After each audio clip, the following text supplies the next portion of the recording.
আসসালামু আলাইকুম। শিশুকলি অনলাইন স্কুলের পক্ষ থেকে সবাইকে স্বাগতম। আমি মোহাম্মদ আব্দুল আওয়াল। আজ নবম ও দশম শ্রেণীর সাধারণ গণিত বইয়ের সূচক অধ্যায় নিয়ে অর্থাৎ চতুর্থ অধ্যায় নিয়ে আলোচনা করব। আমরা জানি যে হিসাব নিকাশের জন্য অনেক বড় বড় রাশির প্রয়োজন এবং এই বড় বড় রাশি আমরা যদি বৈজ্ঞানিক পদ্ধতিতে প্রকাশ করি তাহলে যে ছোট রাশি পাই সেটি আসলে সূচক হিসেবে ব্যবহার করি আমরা, অর্থাৎ সূচকের মাধ্যমেই বৈজ্ঞানিক সংখ্যার একটি আদর্শ রূপ প্রকাশ করা হয়। যেমন আমরা যদি মনে করি বাংলাদেশের লোক সংখ্যা 17 কোটি, অর্থাৎ 17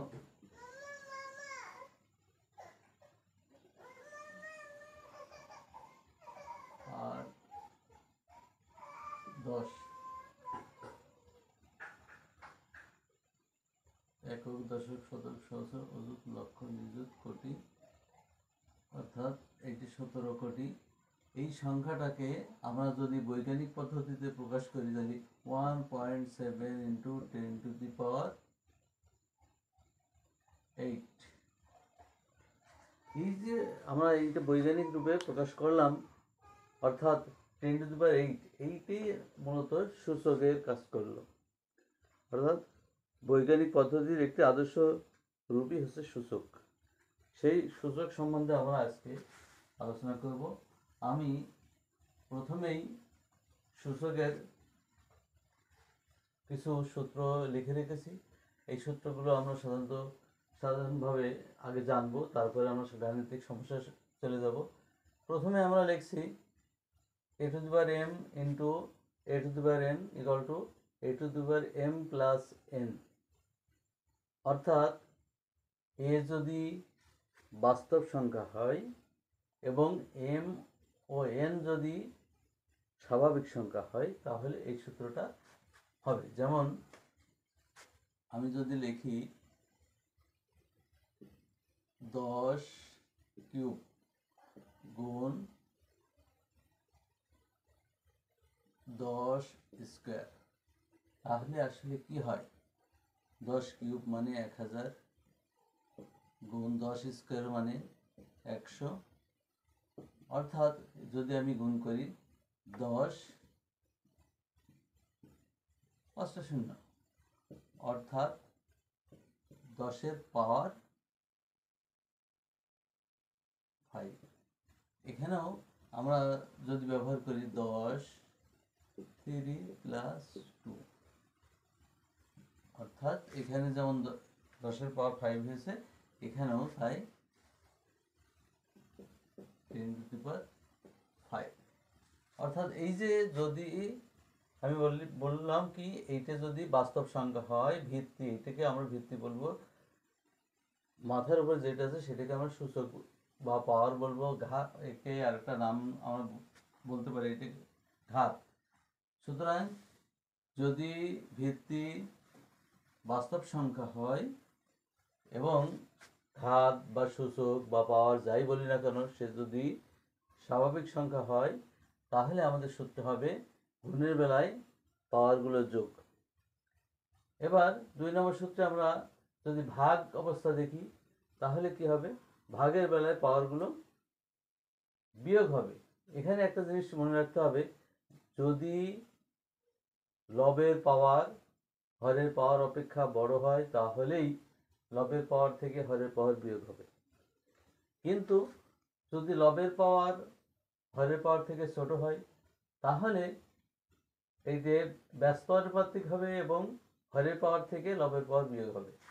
যেমন আমরা একটা হিসাব করতে পারি, 10⁵ ডিভাইডেড বাই 10⁷।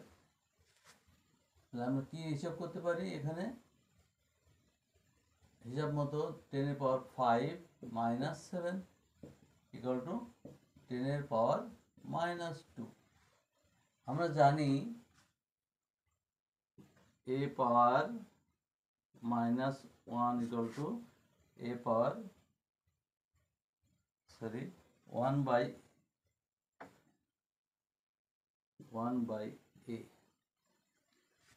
আমরা পরে পাবো 7 নম্বরে এই সূত্রটা আমরা পাবো। আমরা এইটা এই থেকে আমরা বলতে পারি 1/10⁻², অর্থাৎ এখান থেকে যদি আমরা জানি 1/10⁻7 মাইনাস 10⁻7 - 5, অর্থাৎ এই 7 থেকে এইটা যদি ব্যস্তানুপাতিক করে আমরা বিয়োগ করি তাহলেই আমরা এইটা পেয়ে যাচ্ছি। অর্থাৎ ওখানে 2 নম্বরের যদি হরের পাওয়ার বড় হয় তখন আমাদের সূত্রটা হবে এরকম।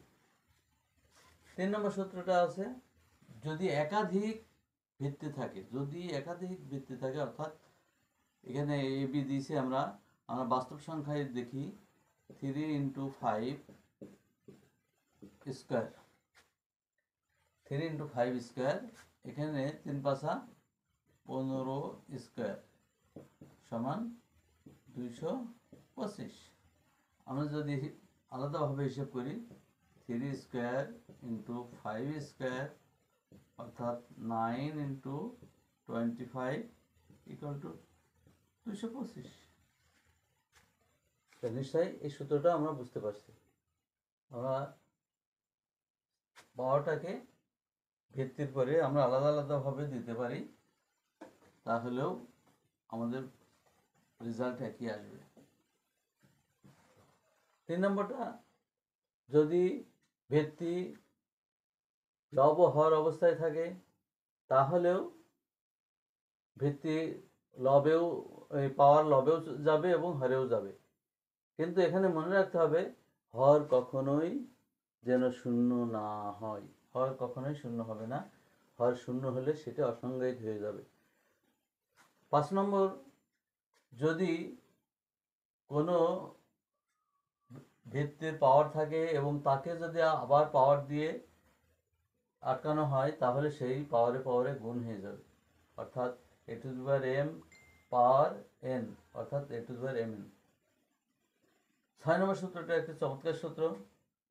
যদি আমরা মনে করি 10 স্কোয়ার / 10 স্কোয়ার, তাহলে আমরা বলতে পারি 100/100, এর ফলাফল 1। আমরা কিন্তু 2 নম্বরে শিখেছি যদি ভাগ অবস্থা থাকে 10 স্কোয়ার অর্থাৎ 2 - 2 তাহলে = 1, অর্থাৎ 10⁻0 = 1। অর্থাৎ যে কোনো ভিত্তির পাওয়ার যদি 0 হয়, তাহলে তার মানটা হবে 1, কিন্তু ভিত্তি কখনোই শূন্য হবে না, এটা আমাদের মনে রাখতে হবে, ভিত্তি কখনোই শূন্য হবে না। আমরা আরেকটা এই 7 নম্বরটা আগেই বলেছি যে যদি কোনো ভিত্তির পাওয়ার ঋণাত্মক হয় তাহলে সেটা 1/, ওই ভিত্তির পাওয়ারটা চলে আসবে, 1/, ওই ভিত্তির পাওয়ারটা চলে আসবে। আরেকটা জিনিস আমাদের মনে রাখতে হবে, যদি কোনো ভিত্তির n-তম মূল আমরা বের করি তাহলে তার n-তম মূল হবে এটা। এবার আমরা সূত্রগুলো মুছে দিই, আমরা কিছু গাণিতিক সমস্যা সমাধানের চেষ্টা করি।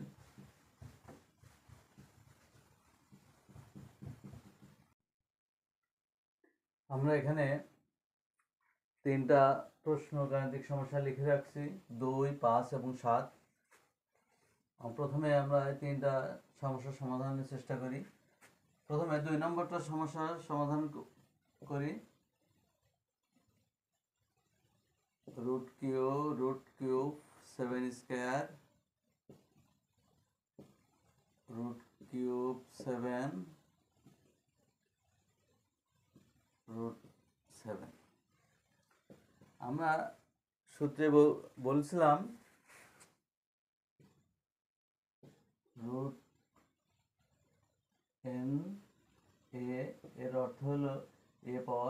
1/n, অর্থাৎ এখানে সূচকটা হয়ে যাবে রুটের কারণে 1 এবং রুটের মাঝে যে সংখ্যাটা থাকবে সেইটাই হবে হরে।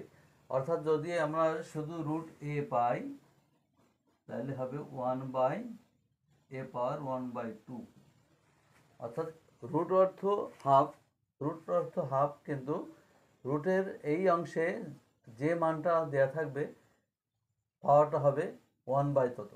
সেই হিসাবে আমরা এখানে লিখতে পারি 7a² তারপর 1/3 ইন্টু 7^1/3, এখানে লিখতে পারি 7^1/2, অর্থাৎ আমরা 7 সূত্র অনুযায়ী 2/3 ইন্টু 7^1/3, 7^2। আমরা আরেকটা সূত্র করেছিলাম, 1 নম্বর সূত্র, ভিত্তি যদি একই হয় পাওয়ারগুলো যোগ হয়, আবার ভিত্তি যদি একই হয় মাঝখানে যদি ভাগ চিহ্ন থাকে তাহলে পাওয়ারগুলো বিয়োগ হয়। এখান থেকে আমরা যদি এই সোজা যাই তাহলে 7 ভিত্তি কত, পাওয়ার কত, 2/3 প্লাস 1/3 বিয়োগ 1/2, অর্থাৎ 7 পাওয়ার 3 লসাগু 2 প্লাস 1 বিয়োগ 1/2, 7 3/3 বিয়োগ 1/2, অর্থাৎ 7 এর পাওয়ার 1 মাইনাস 1/2।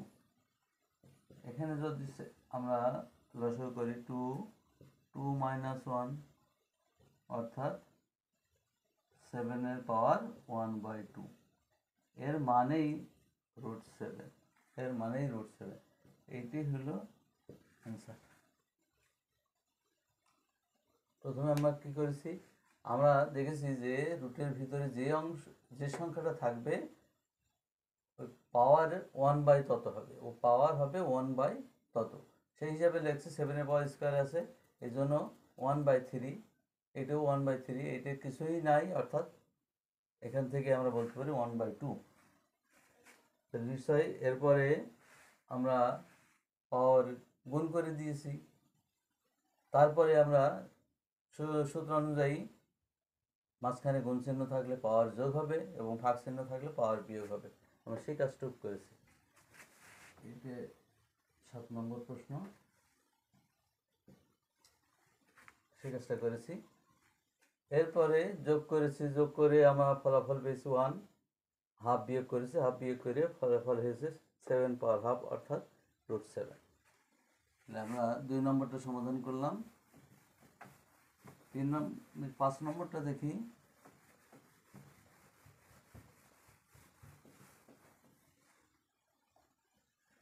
5 নম্বরটা এখান থেকেই আমরা করার চেষ্টা করি। a², b এর পাওয়ার ঋণাত্মক আছে, তাহলে 1/b ডিভাইডেড বাই এর পাওয়ার ঋণাত্মক আছে 1/a² ইন্টু b তার স্কয়ার। এখানে লব আর হর অবস্থা হয়ে গেছে, 1 a² এর সাথে গুণ করলে a²/b এবং b/a²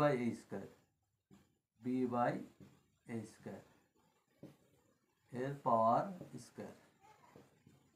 যেহেতু এটা লব বাই হর অবস্থায় আছে, আমরা যদি উল্টাই দিই তাহলে গুণ হয়ে যাবে a²/b into a²/b whole to the power square, অর্থাৎ a²² যদি সূচকের নিয়ম অনুসারে a2 + 2 b1 + 1 স্কয়ার, আমরা যদি এখানে আসি a⁴ divided by b²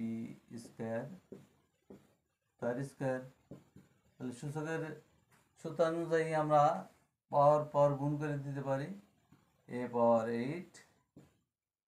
b4, এইটাই অ্যান্সার। শিক্ষার্থীরা তোমরা নিশ্চয়ই বুঝতে পেরেছ। আমরা পরবর্তী সমস্যায় চলে যাই।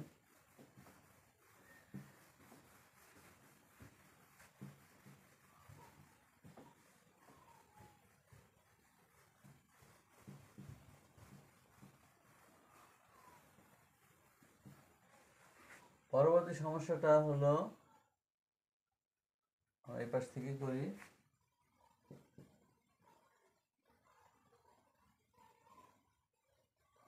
আমরা যেমন সূত্রে লিখছিলাম a power m into a power n equal to a power m plus n। যদি পাওয়ার যোগ অবস্থায় থাকে তাহলে ভেঙে আমরা গুণ অবস্থায় লিখতে পারি। গুণ থাকলে যেমন যোগ অবস্থায় লিখতে পারি, আর যোগ থাকলেও গুণ অবস্থায় লিখতে পারি। 2 পাওয়ার n into 2 power 4 minus 4 into 2 power n into 2 power 1, 2 power n into 2 power square divided by 2। অর্থাৎ 2 power n কমন যাচ্ছে, 2 power n কমন যদি নেই 2 power 4 অর্থাৎ 16, 4 into 2, 2 power n 4 divided by 2, অর্থাৎ 2 power n আমরা n মাইনাস n লিখতে পারি, আর এখানে লিখতে পারি কি 16 মাইনাস 8 ডিভাইডেড বাই 2, অর্থাৎ 2 পাওয়ার 0 ইন্টু 8 বাই 2।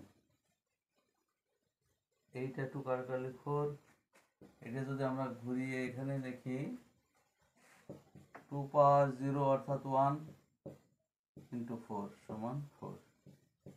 এইটাই হবে 7 নম্বরের অ্যান্সার।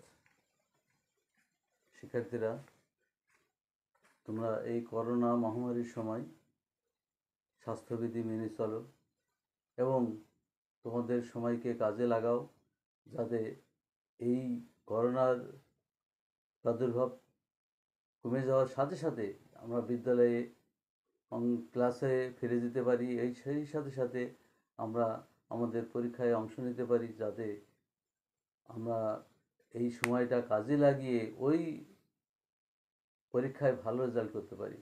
সবাইকে ধন্যবাদ জানিয়ে আমার ক্লাস শেষ করছি। আল্লাহ হাফেজ।